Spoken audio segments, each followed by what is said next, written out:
G'day mates, this is Perceiver of Awakening here, and I am here today to talk about a book called Hidden Messages in Water by Dr. Masaru Emoto. More like, it's going to be sort of a review, you could say, but mostly I'm just gonna try to keep it spoiler free. I'm just gonna give my thoughts and impressions about it.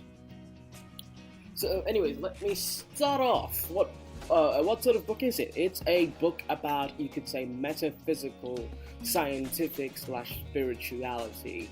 But I would say it's scientific because it mostly relies on research of that. So what does it mostly emphasize on? I would say, throughout the whole book, I would say you mostly concentrate on the science of the whole premise of the book, and specifically vibrations and frequencies and energy. And I'm going to repeat again and again to focus on that because that is a that plays a very, very major part in the whole book.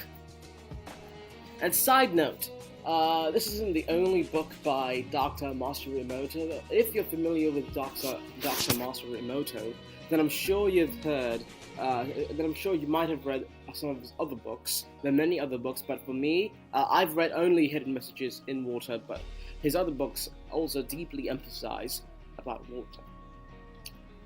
So I'm going to give a bit of this, not really spoiler, but summary here.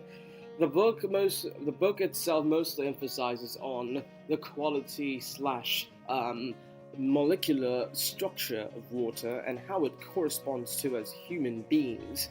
And as you go along reading it, you'll find that eventually he jumps onto some philosophical point of water and how it should be important.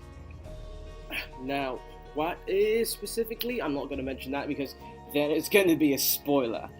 The book is about I think it's about 120 pages long, approximately. I am not sure about that, but yeah, it is not that long. And that's the only con I find about this book, not being too long, because when it comes to books like these, you just want them to be so freaking long, at least 200 pages at best. 200 pages at least, 200 pages.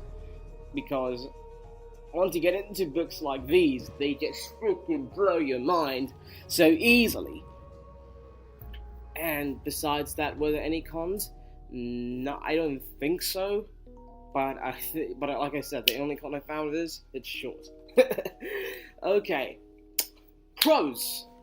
Lots of researches, lots of conference references, okay, and and also tons and tons and tons of sceneries. I mean, not really sceneries, my bad. Tons and tons of images about water itself and how it reacts to it.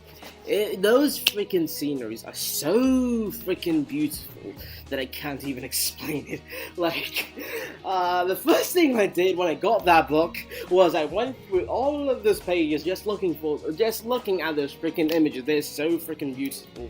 And the last few pages of the book, when it shows us pictures, it is, I just can't explain, it is so goddamn beautiful.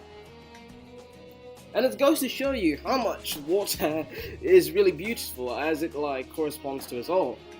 I mean, I could go into deep emphasis on that, but then again, that would be a spoiler. Well, like I said, the major thing you want to even focus on while reading the book is the vibrations and frequencies, the philosophy, and the evidence based on it. Yeah, the evidence based on it. That's all I'll say for this video, guys. I hope you guys enjoyed it, and if you did, make sure to leave a like, and if you didn't, just leave a dislike, and tell me the cons and pros about my review, and should I change it, or should I keep going like this, because I'm just straight up speaking my mind.